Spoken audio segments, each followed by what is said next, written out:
Last spring, I was reading an article in the New York Times about the conflicts between, I think it was developers and the Landmark Preservation Board in New York City, and focusing, I think, on the Pepsi-Cola sign that's up near Astoria. And I was thinking, wouldn't that be a nice topic to talk about here, how this inherent conflict between trying to develop in the city and preserve a lot of our architectural treasures. I mean, there are lots of architectural wonders in here, and there are also a lot of fairly new architectural monstrosities. So I couldn't think of anybody better to come and talk about this than Dr. Frank Greene. So I invited him, I asked him if he would be willing, and he said, of course, and we set this date. So if you've ever heard him, you'll know you're going to be learning something. You'll be amazed. He's just an awesome person to talk about architecture in New York City. So, Dr. Frank Greene. Thank you. I want to thank you, Dr. John Dilliard, for inviting me to do this, because those of us who work with architecture and monuments, my area is architectural history. Dr. Wingate is here, one of the main focuses of her work and research, commemorative sculpture, public monuments. We certainly follow the efforts to preserve the built environment and the artistic environment. And so this invitation gave me occasion to sort of organize my own thinking a little bit around this as I've observed bits and pieces. And all I want to share today is a bit of an overview, and hope that I can stop early enough so we can have some discussion, because this is a topic we're all involved with if we live in an environment, and we all do. So we're going to talk about landmarks preservation, and my goal is to first give a very brief history of preservation efforts, and then an observation on the current status of landmarks preservation in New York City, and perhaps some perspectives, very general, on the future of preservation initiatives. I want to begin, strangely, with one of my favorite buildings that I vaguely remember because I didn't go to that part of Manhattan that often by the time the building came down. But a building by the famous architect Ernest Flagg called the Singer Building, which was built by the Singer Corporation, opened in 1908 and was 47 stories high. It was almost equidistant from Wall Street and Broadway, and where the World Trade Center is today, really at Liberty Street. When it opened, it was for a few years the tallest building in the world. And here it is on the right, the dark building you see on the right. Beaux-Arts skyscraper in 1908, 47 stories, was a skyscraper, what they called a tall building, and this was before the Woolworth building to the left came up. Really extraordinary structure. Here's a more modern view, and you can see, looking, the West Side Highway is there, and you have the docks and so forth. Very beautiful building. It no longer was profitable for the Singer Corporation to lease space in it, because being built in 1908, the spaces were somewhat small, and so they wanted to demolish it, and down it came. And I'm just going to show you some of the views. It was a great loss. It was unique, not only as a tall building of 47 stories, but also the fact that it was Beaux-Arts, sort of French neoclassicism, and a high-rise building in a very important location in the city. Well, down it came. And I'll show you a few views of its interior. Really, really extraordinary spaces. And the reason is, if you owned the building, you could tear it down. And it was as simple as that. And down it came, and there was really almost no fuss or protest. And the Singer Building is emblematic of the hundreds, if not thousands, of buildings that from maybe 1900 until there was landmark preservation legislation that simply disappeared from the scene. Theoretically, I never went in the building, was one of my favorites, and I think it was a great loss. Today that would not have happened. But there's another issue that relates to this, and the point I hope I can make by the end of this presentation is that landmarks preservation is not merely about saving iconic buildings. We no longer have to worry that the Woolworth building or the Empire State Building is going to come down. So it's not about that alone, although there was a time in which that might have been an issue.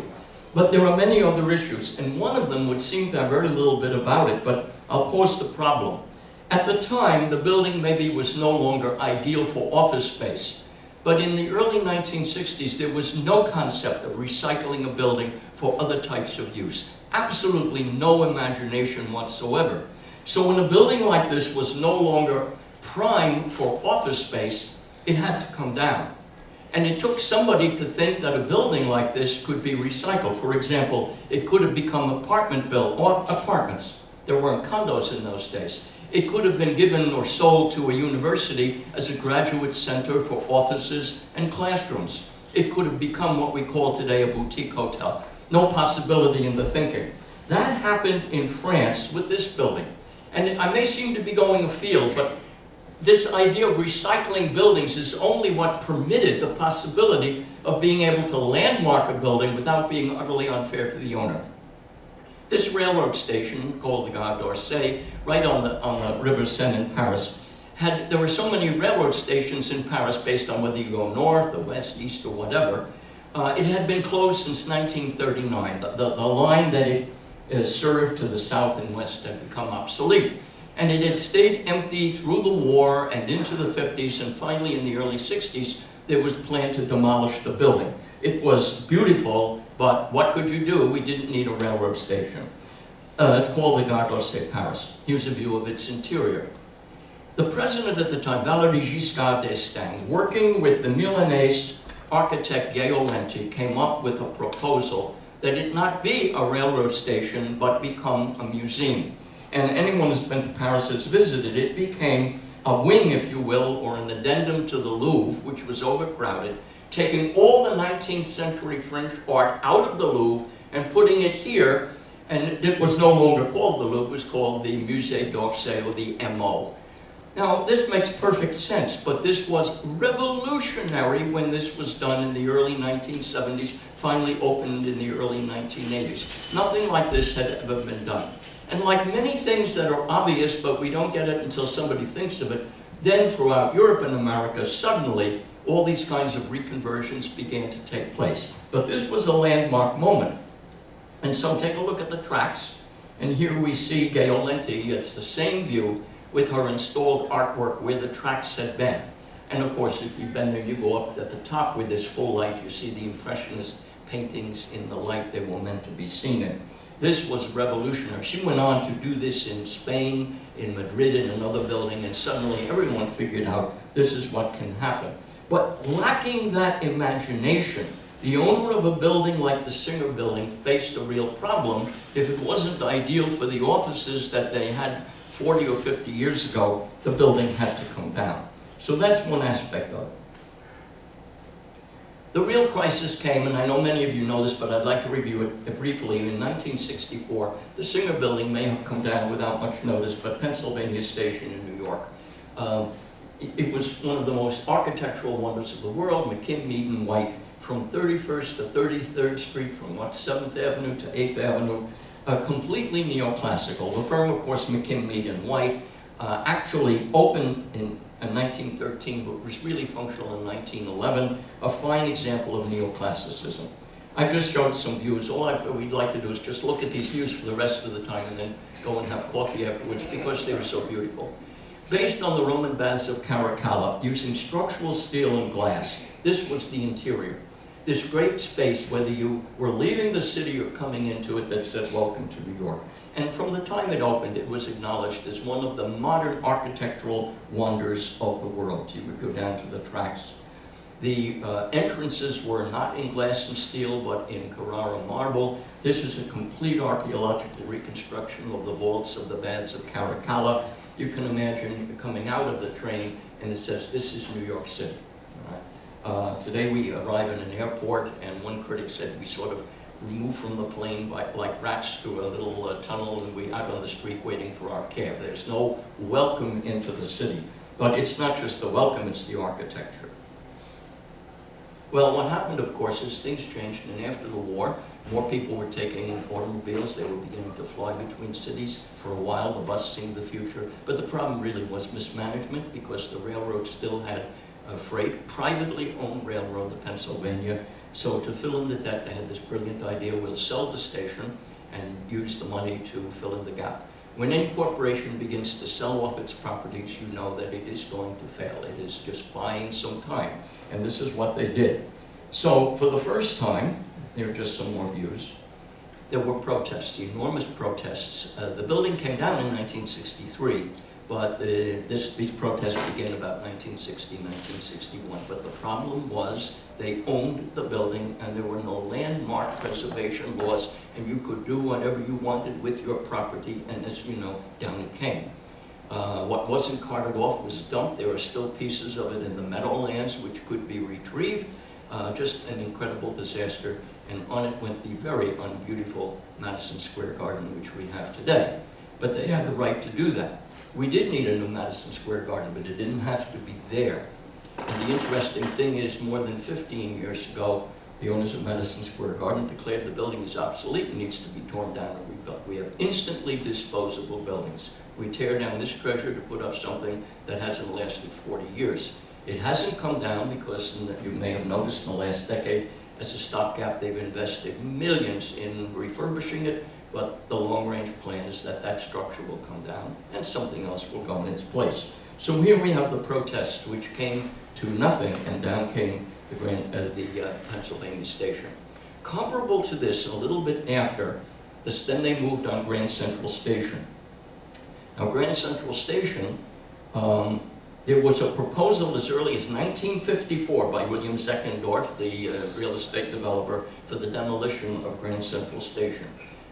When that didn't receive much in the way of approval, between 1965-68 there were proposals for a building over it.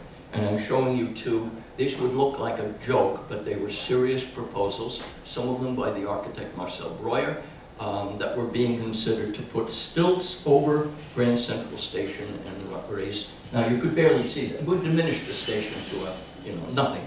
And that was one of them, and this was another one. And so this time, Jacqueline Kennedy became very involved. By this time, her husband had been assassinated. She moved to New York and was very much an activist. Here she's photographed with Philip Johnson, the postmodern architect. She really saved Grand Central Station, but also was one of the great forces of impetus for the beginning of the application of the landmark preservation laws which were established.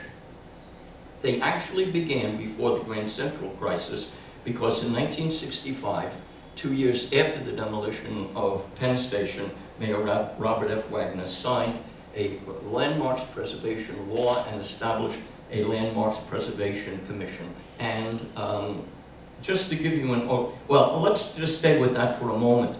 This issue of not allowing, by that time, by the way, the Penn Railroad had combined with the Grand Central, and now they were Penn Central. Of course, they all went out of bankrupt eventually, and we have Amtrak and all the rest of that. All of their efforts were in vain, because the problem was mismanagement, not the inability to adapt to changing demographics in terms of travel and so forth. In any event, they sued when they couldn't do any of this. The Penn Central sued and brought New York City in a case to the Supreme Court, arguing their right. It was their property. It's a private railroad to do what they want, and it became a landmark case that went to the Supreme Court. It carried on to 1978, Penn Central versus the City of New York. It was the first time the Supreme Court was called upon to rule on an issue of landmarks preservation, and they found in favor of the city, that it was not an undue obligation upon the railroad to put certain limits on what they could do with the station, which was, after all, a city and public monument. That after that, challenges changed very much. In any event, I want to show another view of it, because before this happened, the MetLife building went up. So I'm going to shift gears here to talk about something else. This building, which was originally the Pan Am building, opened in 1963, now the MetLife building. Here we're not dealing with tearing the station down. We're dealing with an issue of the zoning that was permitted to put this monstrosity right in back of Grand Central so that it lost its sense of place and space. Not a very beautiful building, but maybe a good building, but the wrong place for it. And this is why I want to also discuss zoning a little bit. But it diminished it. Everything about it was wrong, but it was legal to do it unless the zoning board stepped in. And so I want to talk a little bit about zoning. Zoning is separate from landmark preservation. Zoning has to do with determining, for example, in a neighborhood, if you can have restaurants, if you can have any commercial use, how high the buildings can be. In my neighborhood, a building can't be more than 5 stories high to keep in balance with the brownstones. But across the street from us, we know right on this block, one can go, I believe, 22 stories high. That's zoning. But if you cross the street, if you cross Clinton Street, it's completely zoned for a brownstone neighborhood. So that's what zoning deals with, and sometimes used to deal with whether you had to have setbacks on the building for sunlight, whether you needed a square in front of it. They're separate, but they work totally together. So this is an example of the building being saved, but the zoning really kind of reducing the impact of the building. And zoning and landmarks can work together, or they can work at cross purposes. So this leads us to a larger issue. And the point I want to make is landmarks, again, is not just about saving a famous building or even a beautiful one. It's about preserving the integrity of the fabric of the community in which you live and in which I live. Whether we're there temporarily and we're renting, we're going to move somewhere else, or whether we've established a home, whether it's where we go to school or where we work, our environment has a fabric. And it can either be maintained or it can be kind of ripped asunder. And for this, we have to go back to Paris. Those of you who've been to Paris know when you look out from any building in Paris, the skyline is essentially what you would have seen in 1830, and actually probably in the 18th century, not only the 19th century, because of zoning. Here we see all the buildings basically, 7 or 8 stories at most. Of course, you see up on the hill, the Sacré-Cœur, but that's up on the hill, it's the church. The way there were enormous pressures after the war to rent the fabric of the center of Paris. But the way they did it is by zoning to have all the high-rise buildings in an area at the periphery. This area you're looking at is called La Défense. It's basically the Wall Street of Paris. All the major buildings since the 1960s have been built there. And so they're together. One takes a brief subway ride, you can conduct your business, and increasingly they've been trying to add nightlife and so forth. It's not primarily residential to prevent, so you see the skyline until you get there. This took rigorous zoning, all right? But to me, this is the heart of landmarks preservation, because the fabric of the city was not rent. Well, you can imagine the developers, there was enormous pressure on them to yield. And finally, in the late 1960s, 1970s, the developers, we could have so much more taxes, they'd be so much more attractive for business. Under that kind of ongoing assault, they made an exception and allowed a developer to raise this tower over the former Montparnasse railroad station. Always comes back to a railroad station, which is known as the Tour Montparnasse, okay? By the way, wonderful view from the tour and a very nice restaurant up there. But the point is, as soon as it was done, the city fathers realized, uh-oh, look what we've gone and done. Because now when you look out, you do not see a 19th century landscape. I mean, you see it, skyscape, cityscape, whatever you want, roofscape, you see this thing sticking out. So they learned from it, and that was the last time they ever made a zoning exception, all right? But it ruined everything. And that's the whole issue of zoning, and also the pressure from developers. Sometimes politicians who with good intentions think maybe we should try something new. So we come to my neighborhood in Park Slope. These few images to me are at the heart of landmark preservation. If I get to cover these today, all the rest, whether we get to it or not. It's not about saving the Empire State Building. In Park Slope and in other areas, but particularly Park Slope, which is largely brownstone, we have a number of these buildings, about 30 or 40, such as the one you see on your right, which date to the Civil War or before. They're the original houses in Park Slope. Wood construction. The oldest of them are about 1870. They're in wood. Sometimes you have, as in this block, an entire row of them, or you'll have 2 or 3 together. They are very, very important to the fabric. Look what was put next to it. This section of the slope is not landmarked yet, okay? And so developers come in, and this is what they do. They find an owner who's vulnerable, offer more than they should, they buy the house, tear it down, and then put up something like this next to it. And it's appalling. And you see this going on all the way through. In my own area, I'm just using it, Park Slope, there was a section that was landmarked in 1976, near Grand Army Plaza. Then they did nothing. The area in which I live, at 8th Street, was just landmarked 5 years ago. They waited a long time. And they did another swath. But they really need, this is 14th Street below 7th Avenue, just outside of the landmarking range. This is why we have to have not just landmarking the single building, if we could, but your neighborhood, because these developers are ruthless. And the interesting thing about it is, he has followed zoning. He can go up to 4.5, 5 stories.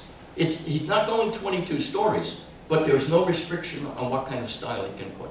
And so, and by the way, it seems to me, I'm not against modernist architecture, but it's always the most offensive architecture to the environment, that will contrast the most brutally with whatever is there. You know, we've learned through postmodernism, with all of its faults, that one can put new buildings in an old context and sort of tip the hat toward them and be contextually sensitive. Not this.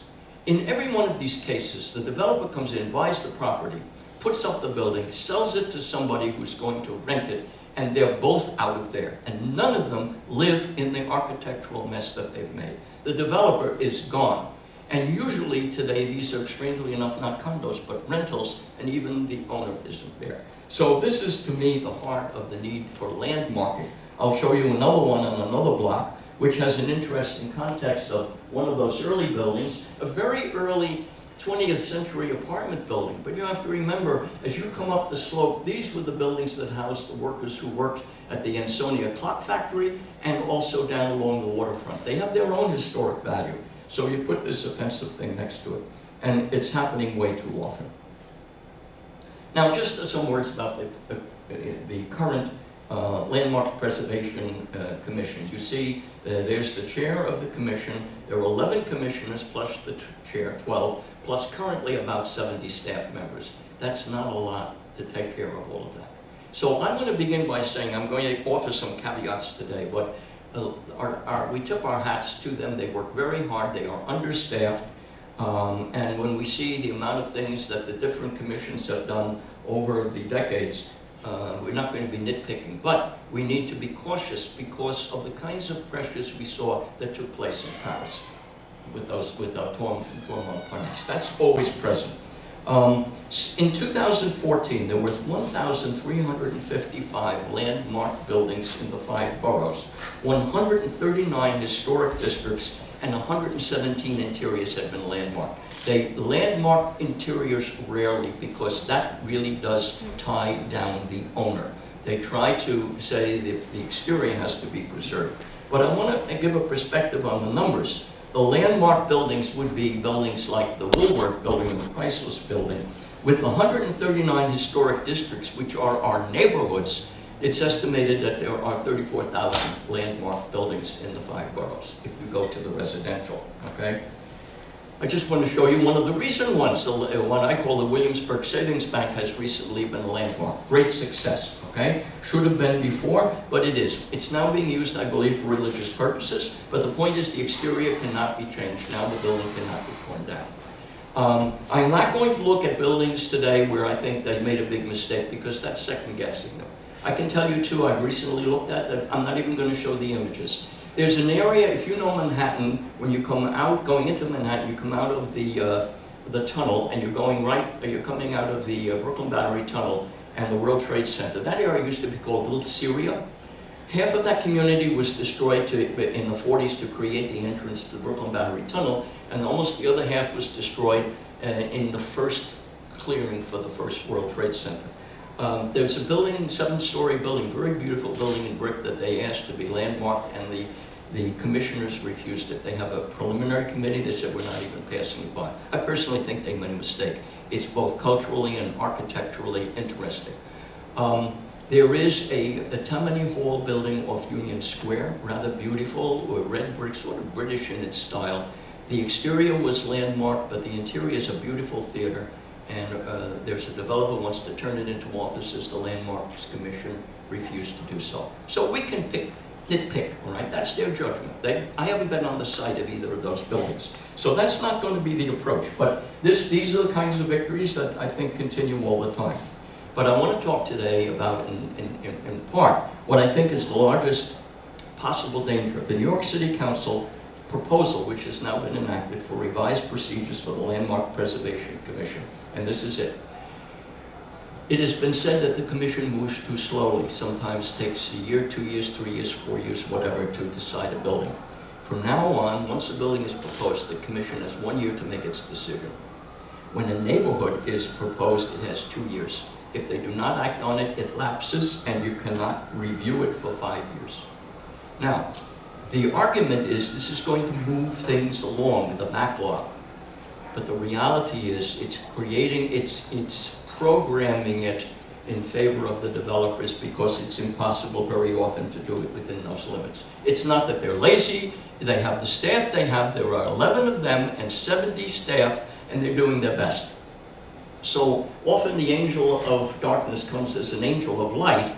What a wonderful thing, we're going to move this along. Basically, it's going to allow a lot of properties to lapse and to be taken over by the developers.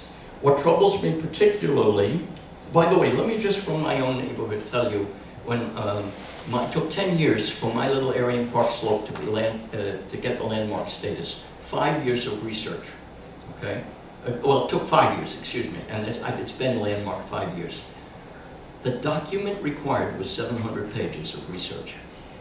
And I printed it out because it's a book and I like to, you know, I want to have it, not just to go online and look at the different buildings. Every building, including mine, this is what had to be found, 1886 buildings. Who owned the property in 1886? Who developed it? Who was the architect? Who was the woodworkers? Description of the dimensions of the property, and then a description today of every single detail of the facade, including the fact that someone had added a water spigot down at the base to water the front yard. It has to be all described. So you could imagine 5 years is incredibly short to do all of those blocks. The document is like this. You see, that's programming. You're not going to be able to do that, okay? So that's the danger. Now, I want to give it, and when asked about this, what troubled me is this quote from Melissa Mark VIVITERO, as you know, the chair or president of New York City Council. We are trying to balance the needs of the preservation community with the development needs of our city.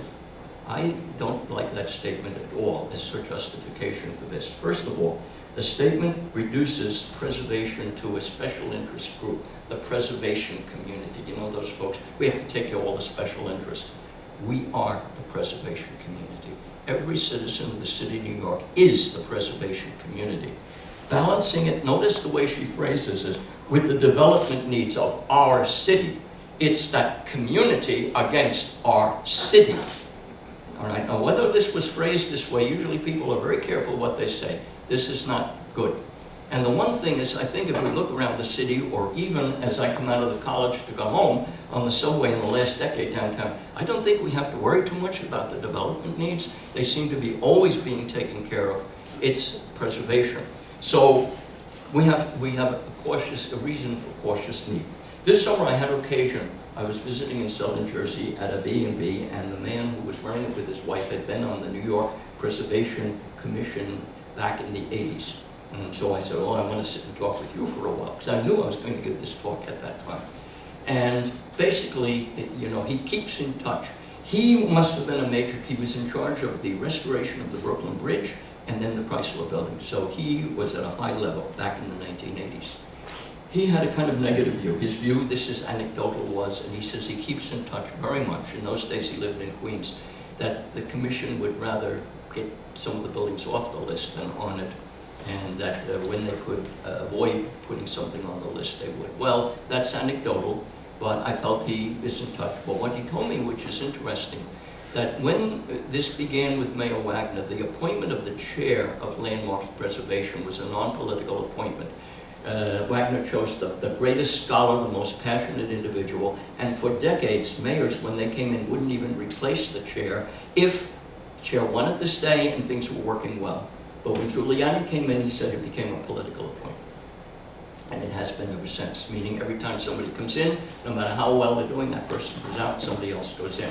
Now, let's be very fair. The people appointed have expertise and are good people, but his point of view was the adding of that as a political appointment has weakened the process a little bit. And that's not to criticize the current chair, who's obviously doing good work. But it's my only opportunity to share with you an insider. My experience has been in talking with people with landmarks preservation, they close down, they don't really, I've tried, they don't want to talk very much about it because I think they usually feel these questions are sort of suggesting the work isn't being done well. That's not the case, but I find it difficult to get inside information. So, I want to show a neighborhood where I do think landmarks preservation has failed totally, Sheepshead Bay. You probably know Sheepshead Bay was early a fishing community and has remained in a very much a sense a waterfront community where the fishing industry, if you call it that, is still strong. There has been, from my investigation, absolutely no effort at any kind of landmarks preservation or initiatives. I would say a failure of the commission, but also of local community board members and elected officials. The bungalows in this area are rather unique to the city, and they're disappearing to the developers' wrecking ball in amazing numbers.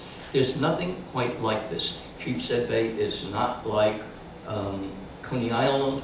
It's not like all the different other waterfront communities. And so this area really has been enormously under attack. And we see this kind of thing. This is zoning, okay? So there are two problems. One is none of the buildings are preserved. Some of these blocks should be landmarked, but also the zoning, there are exceptions so that these high rises are going up, and so they're simply destroying the community. I see no efforts whatsoever. To the right of my photo is the famous LUNDYS restaurant, which facade of which has been landmarked. It's not a restaurant anymore, but it is a food emporium. So you have that landmarked, and then you have these kinds of things, blocking the waterfront views of all of the people in the 1920s and 30s bungalows behind it. This is an area that needs work. What's happening today, you may know. I just want to end with a few examples of what's happening. The Waldorf-ASTORIA Hotel, one of the most famous hotels. All United States presidents in modern time have stayed there, but no longer. President Obama wouldn't stay there because it's been bought by a Chinese conglomerate, and the government was convinced that they've bunked all the rooms and that they probably have no security. So that's been sort of a flurry. But there's a flurry that has to do with landmarks preservation. The facade is landmarked, cannot be touched. But now that the Chinese conglomerate has taken over, they want to turn primarily into apartments, with the part of it still being the hotel. The landmarks preservation wants to landmark the interior of the hotel. They rarely do this. They're being fought tooth and nail by the conglomerate, and so they seem to be working toward a compromise that perhaps they will agree to landmarking the lobby, the ballroom, and one or two of the dining rooms. So we just want to show you these kinds of things are going on, and attention is being given. That's often a compromise, okay, that you would landmark parts of the building. One Vanderbilt Place brings us for the fourth time back to Grand Central Station. When One Vanderbilt Place is built as an office building, I think it's going to be 75 or 80 stories, and it's right next door, it's going to be right next door to Grand Central Station. Question of zoning, is that the best building to have there? We need more of these buildings right next to Grand Central Station. One of the things, if you read, is that the Grand Central, they're very concerned about the structure of that building because of the piles they're going to have to sink into the ground to raise this 80-story structure. Really may well do structural damage to the entire building. But in addition to that, this is the proposed finished building. Okay. Now this is a question of zoning, it's a question of working with, they have the right to do it, and I just want to show you. When you see what's behind Grand Central and what will be next to it, it reduces it to next to nothing. Are we concerned with the fabric around it? So is it enough to save the building? Okay. In any event, if you want to see Grand Central well, get onto Madison Avenue, because you have a complete view of it until this building goes up from Madison, from the side. There's the demolition site, and there's our mayor gleefully shoveling the ground to put this thing up. With a sign I don't understand, 220 million for better commutes. I presume it means as a payoff or a, what would you say, it's not a payoff or a balance for this destructive project, we'll throw 220 million into improving the commuting in the train station. Well, there it is. Now, the last one. That whole area, as you probably know, is being proposed, the entire area now, for rezoning so that there can be buildings like this all over the place. The high-rise buildings, 30 and 40 stories high, are seen, as once the Singer building was, as being too obsolete. So the proposal is that this entire zone, they'll be able to demolish high-rise buildings and replace them with new glass and steel structures. These buildings are not landmarked, okay? This is now, you can read the proposals. This area of the city's dying, it's dead, it's old-fashioned, it's not making money. Doesn't look that way to me, but I only experience it from the street. Of course, the people who know more about business and industry know, but in order to do it, many buildings will come down in that area. One of them that I worry about is the CHANG building, right across, almost across the street, all right? I just love to stand and look at the facade every time I'm near Grand Central Station. So apparently, landmarks preservation is scrambling now to see what needs to be landscaped, but the zoning has already been approved. Another little example, 344 West 36th Street, a little hotel. The fellow by the name of Chang has been building boutique hotels all over New York for decades now, and he bought this property, and he's going to put up a hotel on this site, which was a Presbyterian church, a kind of interesting urban church with offices. He, not being required, wanted to incorporate the facade into his new hotel. He chose to do this, all right? Now, I'm sorry for the image, it's a little strange, but you see what he's doing? He's incorporating the facade of that beautiful Gothic Revival Presbyterian church into the facade of his hotel. He was not required to do it. He has been turned down. It's to come down because zoning laws, I don't know if you can see, but where the red brick goes, you're going to have setbacks. You have to have like 11 stories of sheer facade. So his attempt to preserve something is being turned down because some zoning rule doesn't permit it. And yet you can waive the zoning on anything to raise a 30-story building in an area that shouldn't have it. Now, I want to end with us.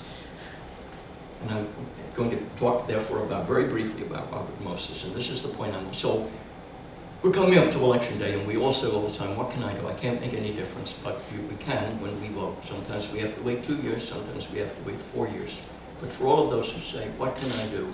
Power of the vote. When we believe things are going the way they should, we can keep them that way, and we believe things should change, we can help change them. But in landmarks preservation, we can have impact all the time. It's said that all politics are local. Well, certainly preservation is local. And anyone can make a difference if you're willing to be informed and be involved in the neighborhood you live in.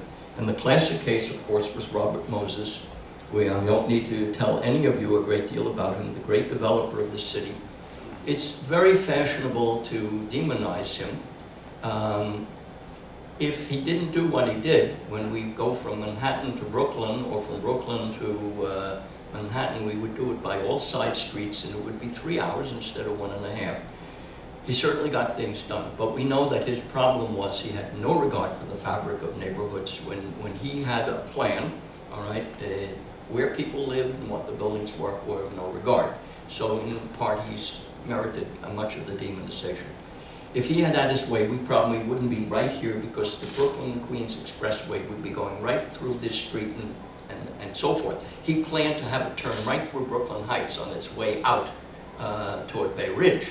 And it was only community activists that forced him to keep it along the water. Literally, it was going to go through the heights. So he was something to be dealt with. And what did him in was his plan after he had destroyed the Bronx with the Cross Bronx Expressway, better known as a parking lot, and nothing ever moves on it. But we needed to get from the east to the west side.